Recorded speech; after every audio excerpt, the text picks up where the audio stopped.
And we're back like we never left. Oregon fans, what's going on? How we living? Thank you so much for tuning in to another episode of the Ducks Dish podcast. I'm your host, Max Torres. It is Friday, March 29th, 2024, coming to you as always from Long Beach, California. Thank you for tuning in. Glad to have you here. It is the Oregon Recruiting Hour. It's time for another edition of some Oregon football recruiting talk. Gonna get into some interesting topics today. Got a newer 2025 recruit on Oregon's radar of late. Gonna get into some very big names in the 2026 recruiting class, specifically out west. And as you know, if you follow Oregon recruiting the West Coast has always been and probably will always continue to be Oregon's bread and butter. And then we're going to zoom out a little bit and take a little bit of a broader look at one of Oregon's conference rivals as far as Big Ten conference recruiting.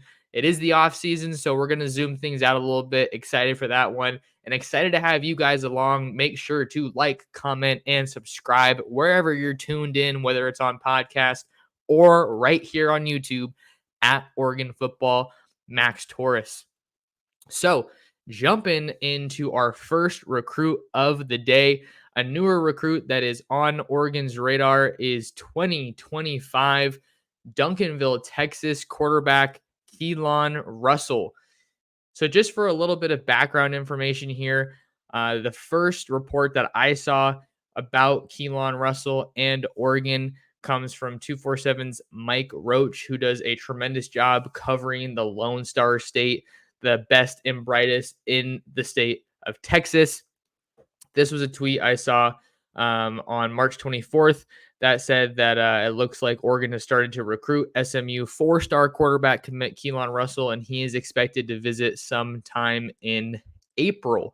So I guess I kind of buried the lead here, but that is one of the things that makes Keelan Russell an interesting recruit to watch. A couple reasons. One, he's already committed somewhere else, SMU. And then two, Oregon already has a quarterback commit in 2025 in Achilles Smith Jr. So we'll get into a little bit more to both of those points. But just to give you a little bit more background on Keelan Russell, and in case this is the first time you've heard of the guy, listed on 247 Sports at 6'3", 175 pounds, four-star on the composite, 0.9417, ranked the number 135 player nationally, the number 11 quarterback, and the number 23 player in the state of Texas. He's got 21 reported scholarship offers to his name and has been committed to the SMU Mustangs since September of last year. So, what do we think here? Other big note on Keelan Russell, the Elite 11, they have been holding their regional showcases all throughout the country. Just 2 weeks ago, they were out in my neck of the woods in Los Angeles for their Elite 11 showcase. And recently they were in Austin. It was either Austin or Dallas. I want to say it was Austin, but Keelan Russell was named the MVP of that camp and punched his ticket to the Elite 11 finals in the summer. So you watch some of the tape here on YouTube. We have his junior year highlights up, and it's not hard to see why this kid looks like he's pretty special. Obviously, he's a gifted passer. When you saw that last play rolling out and then passing against his body on the run, and then what he's able to do with his feet, running the ball as well. I think that makes for an exciting quarterback and certainly someone that fits the modern college football offense. And you would have to think would be a fit there in Will Stein's offense. Kind of another note here with Russell. He is teammates with one of Oregon's other top targets here in the 2025 recruiting class, and that's five-star LSU wide receiver commit Decorium Moore, who might have just caught that last pass, but I don't know. If you can get Russell on campus, kind of ramp things up in this recruitment, maybe it helps you with your run at Decorium Moore. We know that Oregon's obviously involved there. And you also have Texas, who is very, very involved here. And Russell has been one of the more interesting recruitments to watch of late because you hear Duncanville High School, that's one of the best programs in the entire country, certainly one of the best programs in the state of Texas. and you hear SMU. And it was really only a matter of time, I think, before the big offers started coming in for Keelan Russell because he's a talented quarterback. He's an Under Armour All American, and he runs the 4x4 in track. So this guy can do a little bit of everything. And you see some of these offers coming in of late for Keelan Russell. You have UCLA and you have Florida, UConn, Cal. I don't actually know if Oregon has offered him yet. I'm looking at his social media. I'm looking at his Twitter page, and I don't see an Oregon offer, but maybe he has one on his 247 page.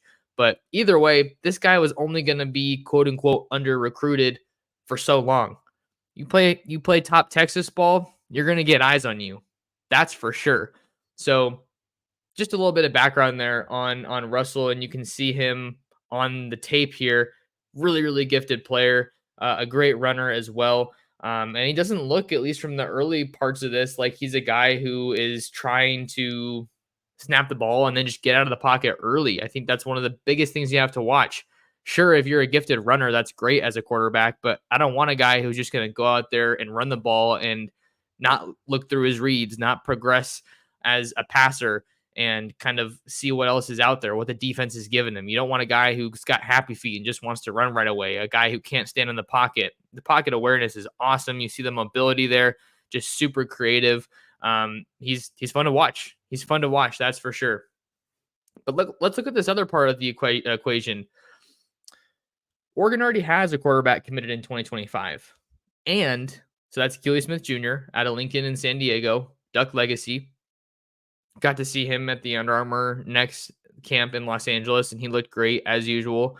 So you have Achilles Smith Jr., and then you also have Dante Moore, who obviously isn't a 2025 recruit per se, but he looks like he's going to probably be your starter in 2025. And I don't know. I guess I kind of look at him as a 2025 recruit in a sense because he's not expected to really be a starter for the Ducks this year, or if all goes according to plan, really even see that much of the field. But the more I think about it, like, why not?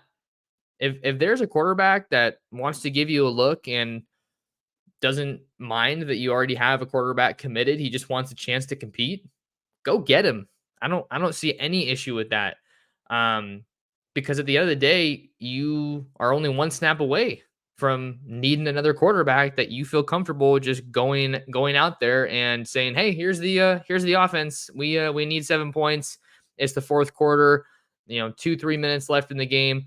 We need you to go put up 6 on the board, or else the season's over, or we can't go to the playoff, or we're losing the conference." Like, that is a very real possibility for any team at any given point. Granted, Oregon's quarterback room is really, really deep and really talented this year. Right now, you got Dylan Gabriel, obviously comes over from Oklahoma. Dante Moore comes over from UCLA. And then you have some young guys who haven't played a whole lot of football. Austin Novosad was your 2023 signee, also out of the state of Texas. So important to note Will Stein's ties in the Lone Star State. That's obviously going to come into play here.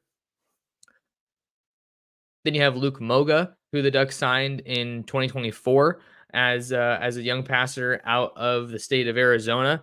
So Keelan Russell, I think, would be a great addition if the Ducks are able to get it done. And granted, it's pretty early, right? This chatter only started, I think, earlier this month that Oregon's kind of involved here. And the reason I thought he was important to talk about is because I think he is an interesting quarterback to watch.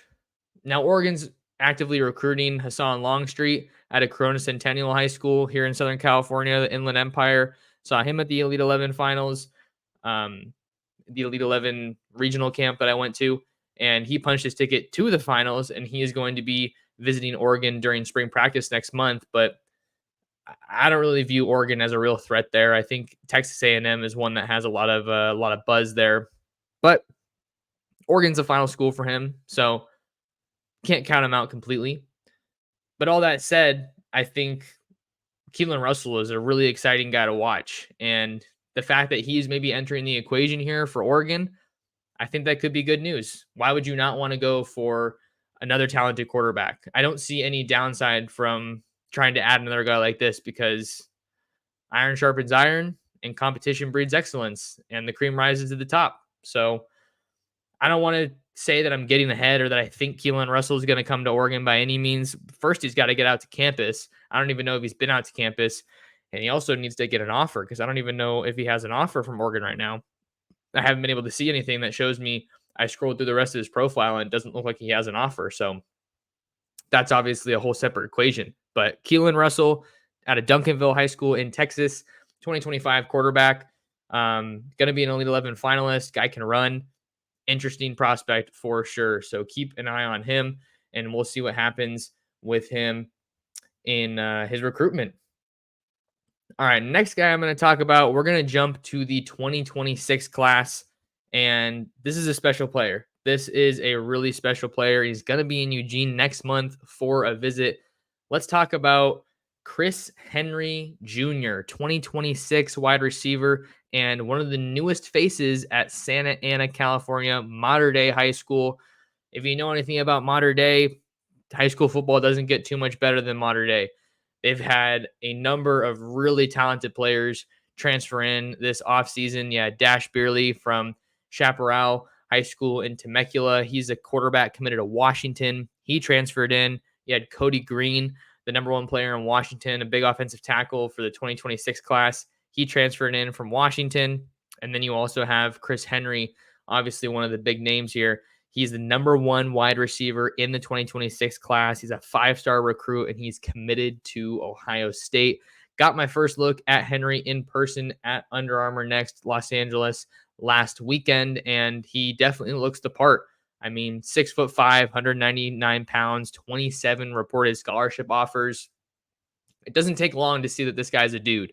And he comes from Cincinnati. He was out over at Withrop High School the past 2 years, I want to say. So he comes to Southern California and he's ready to play with the best. And he's going to take his first look at Oregon next month. So getting a guy like this on campus is music to Junior Adams' ears. And Junior Adams has been as good of a recruiter at the wide receiver position as you're going to find. So Chris Henry Jr. is definitely a name to watch. I mean, to see him, you just look at the highlights. I mean, 6'5", moving the way he is, that's not something you see all the time. I know one of the things that stood out to me was what he did without the ball in his hands. I think that is equally as important. If you're looking for a team guy, someone who fits your culture and what you want a we, not me guy. A wide receiver that's willing to mix it up with a DB or any other guy and put himself out there to block. I love that. And I'm pretty sure Chris Henry has a highlight there. So keep an eye on it if you're watching along on YouTube. But I asked him kind of what caught his eye about Oregon and kind of what the story is there. And he said, quote, "I can just tell they have a great coaching staff over there.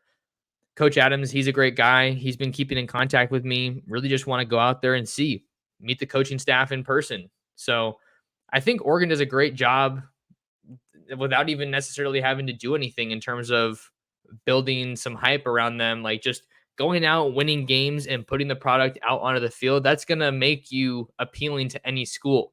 And when Troy Franklin gets drafted next month, Chris Henry is probably going to be watching and be like, "Oh yeah, Oregon, like they're putting more guys into the league." Like that always helps. Sending guys in the NFL to the highest level of the game is only going to help you when it comes to your efforts on the recruiting trail. And Chris Henry sounds like he likes what's going on with Dan Lanning and the Ducks, who head to the Big Ten for their first season in that conference. You know, maybe they're even going to be the conference favorites there behind Ohio State or Michigan. I think that they're obviously going to be squarely in the mix. And here's what Henry had to say about Lanning.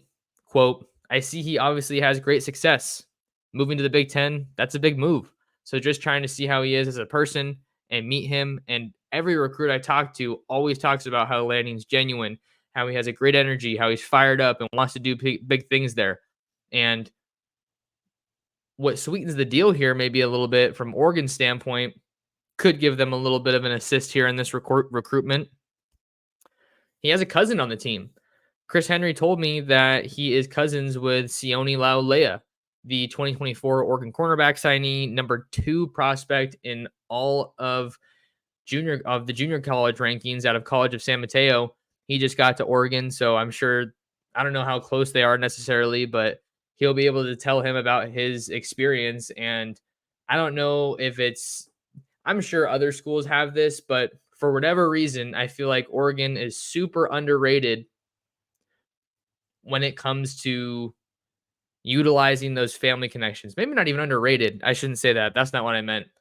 Oregon does a really good job of utilizing family connections, specifically brothers. I think we've seen that so many times. The Herbert brothers, the Sewell brothers, Bennett and Evan Williams, the Dye brothers. Um, I'm sure that I'm missing a couple, but I mean, who's to say they can't do the same thing with that cousin connection? I don't know. So this one's big because Chris Henry is going to be in town. I think I have a specific date. Let me double check. I'm looking through my story, which is over on Ducks Digest if you haven't gotten to read it. He's going to be in town in Eugene on April 20th. So that is right before the Ducks start their last week of spring football. That is exactly a week from their annual spring game. So getting to soak up a practice and see how everything works, I think that's obviously um, important for any recruit, and heck of a time to take your first trip out to Eugene. And I know he's 2026, so he's far out, but um, it's never too early. It really isn't. So we'll have a lot more 2025 talk as we continue to go on through the spring and more guys make their way up to Eugene in the month of April. But Chris Henry getting on campus, getting an Ohio State guy on campus, that's nothing to scoff at. I think that anytime you can get a guy of this caliber on campus, that's a win. And the fact that he's a modern day guy now means that he is probably going to be very closely linked to Oregon because they do a great job recruiting modern day. Got Jack Wrestler, wide receiver out of modern day last year, as well as Aiden Breland, a 5-star defensive lineman in the 2024 class. So still early to just kind of see where Oregon ultimately lies with Chris Henry, but for him to just move out to the West Coast, transfer into this really prestigious program, and make Oregon one of his first stops as a recruit, I think that's a good thing. I think that is a very good thing. And what else is a good thing is that you guys are here listening to the Ducks Dish podcast because I love having you here.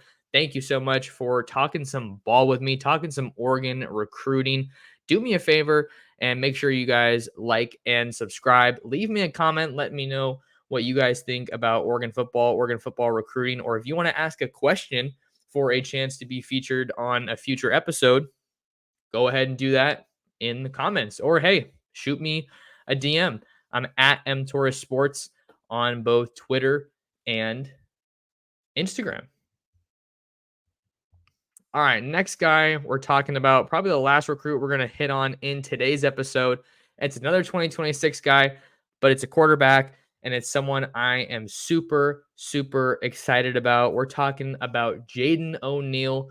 He is heading into his junior season. He is now at Harbor City, California, Narbonne High School, which, if you have been following Oregon recruiting for a while, or if you're just really deep into this roster, is the same high school that Oregon wide receiver Trayshawn Holden attended when he moved out to the West Coast from the state of Florida.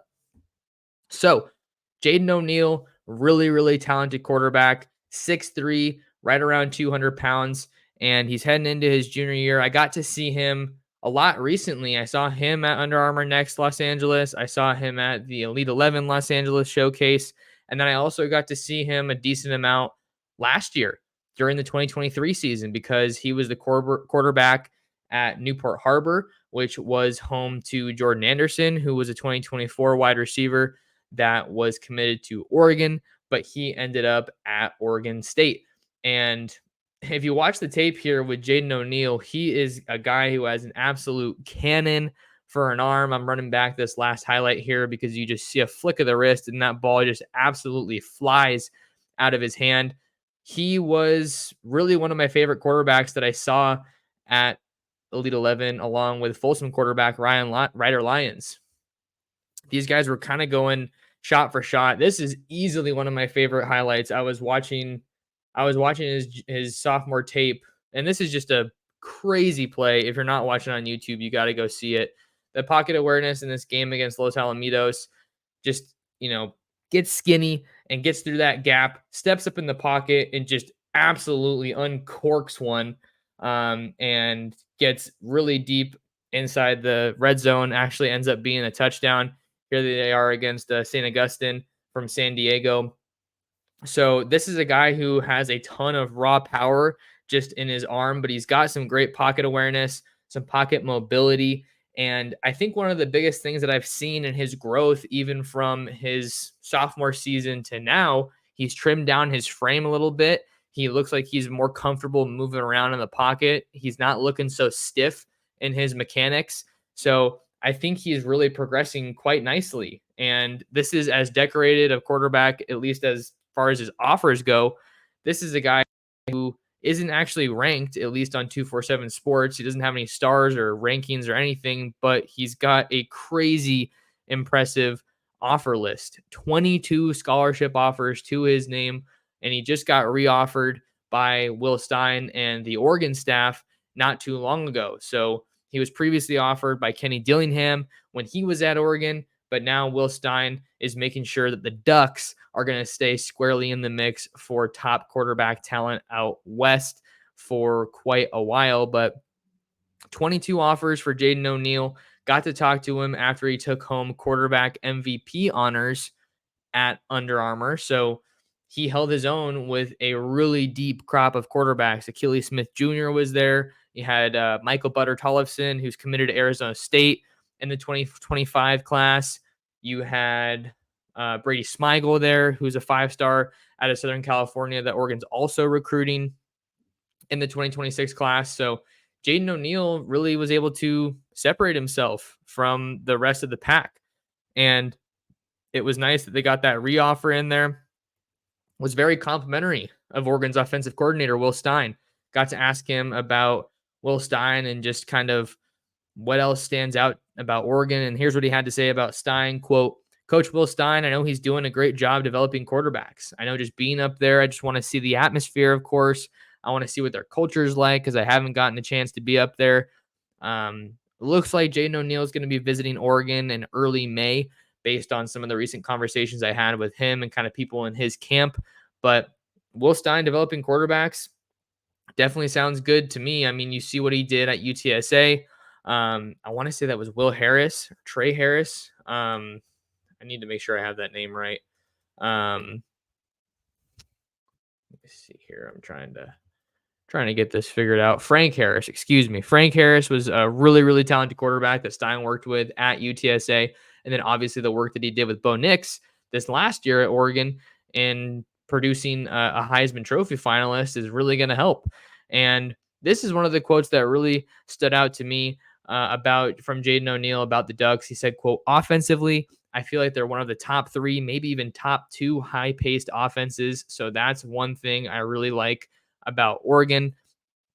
So the development factor is big there. You have Herbert that came out of Oregon, and now you have another one, Bo Nix, that a lot of these guys are growing up watching or watching during their high school careers, watching guys just absolutely light it up. So Jaden O'Neal is a really exciting prospect, and I think he's got so much left in the tank.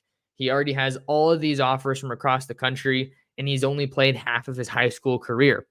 And another reason I think he's important for the Ducks, before Achilles Smith Jr., you really haven't seen Oregon have a tremendous amount of success recruiting quarterbacks on the West Coast, or more specifically, out of Southern California. I feel like I've said it a lot, but just look at some of these guys. Nico Iamaleava ended up at Tennessee. Jaden Rashada ended up at Arizona State.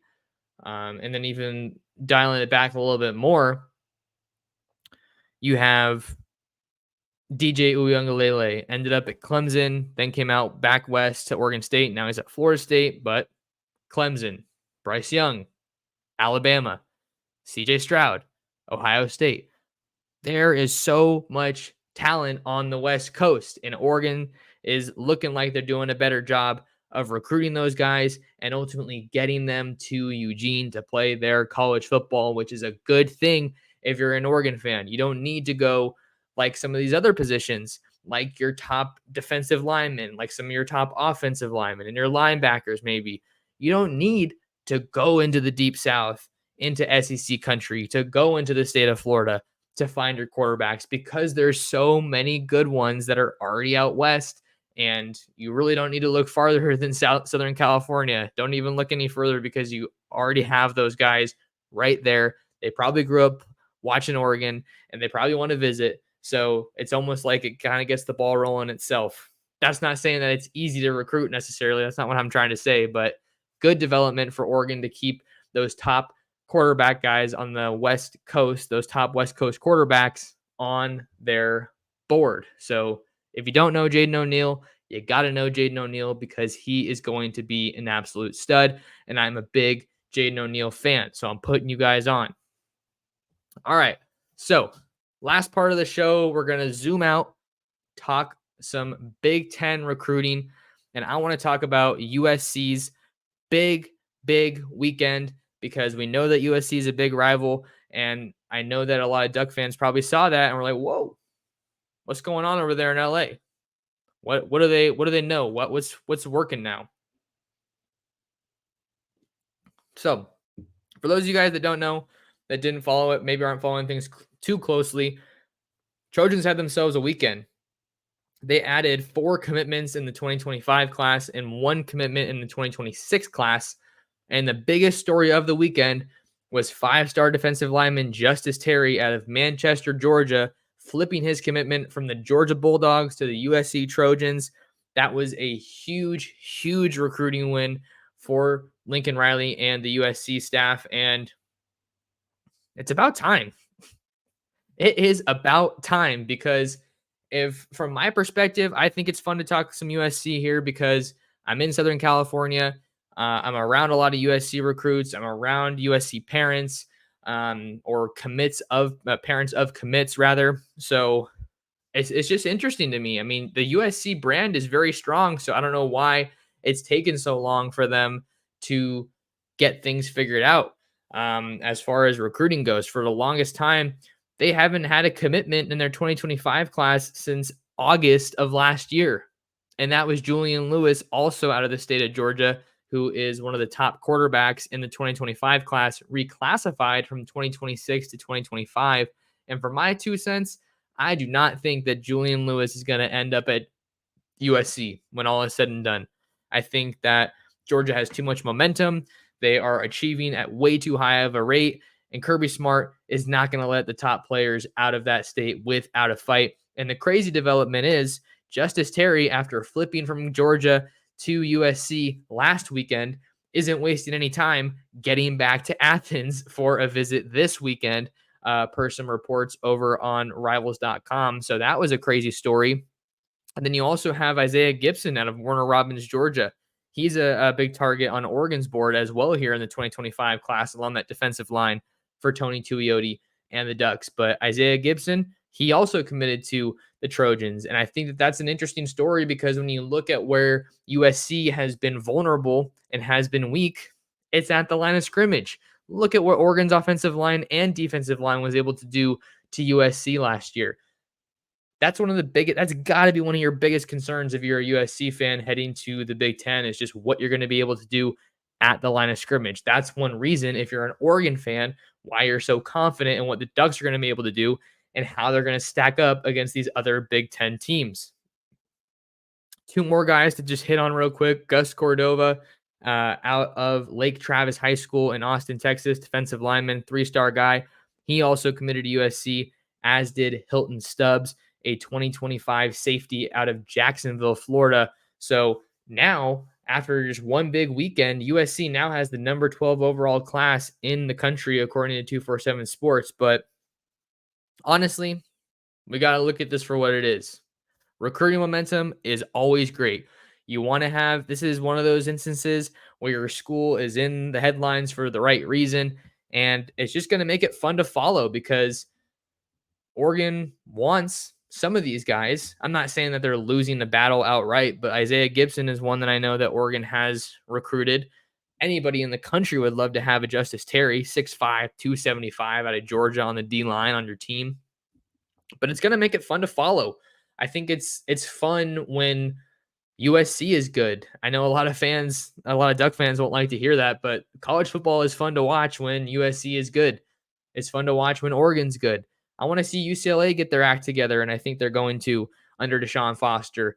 And well, we know Washington, they got some work to do, but we got to see what happens. Recruiting momentum is great, but only thing that matters is what you do on the field. And it looks like, based on these recruiting results, and some of what I've heard just talking to some people that have been around the USC program, gone out for some visits, gotten to meet the new staff and everything. Eric Henderson, that new defensive line coach who comes over from the Los Angeles Rams to coach them up at USC. It seems like Lincoln Riley is doing the right things. It seems like it. But we're not going to know until we see what happens come week 1 of the season. So if you're an Oregon fan, I don't think you necessarily have anything to be worried about right now when it comes to what USC has to do, because you know that USC has plenty of work to do along the line of scrimmage, and Oregon's been very much taking care of business, let's call it, along the line of scrimmage. But this is an interesting development to follow. I mean, I love talking about recruiting, whether it's Oregon, whether it's USC, Texas, Ole Miss, Clemson, wherever it is. I'm always here for it. So I think this is a really fun storyline to follow with USC looking like they're getting some juice here on the recruiting trail. But the other point, how about Oregon? Where's Oregon's recruiting run is probably a question that you're asking right now if you're a Duck fan. What's going on with Dan Lanning and the Ducks? They just lost Adrian Wilson. He's a 4-star wide receiver in the 2025 class out of Texas, and he decommitted. But I talked about that in yesterday's episode. They're going to be just fine. The Ducks are going to be just fine at wide receiver. But now we're seeing some real juice, some real momentum just in general on the recruiting trail. I told you guys this has been such a brutally slow stretch on the recruiting trail. And we've been out of the dead period for about a month now. So Oregon's time is coming. I think that April is going to be a very exciting month for the Ducks. You're going to have top talent coming from all over the country to Eugene, culminating with that spring game, Saturday, April 27th. I'm going to be there. That's the biggest recruiting event of the entire calendar year. So just be patient, Duck fans. I think Oregon's run is coming sooner than later, and I can't wait to cover it. But that's going to do it for us here on the Ducks Dish podcast. Do me a favor. Make sure you guys lock in with me on social media at Torres Sports on Twitter and Instagram. Subscribe to my YouTube channel at Oregon Football Max Torres. Read me over on Ducks Digest. And do me a favor, share the show with your friends, with your family, and with other Duck fans. And until next time, thank you so much for tuning in to another episode of the Ducks Dish podcast.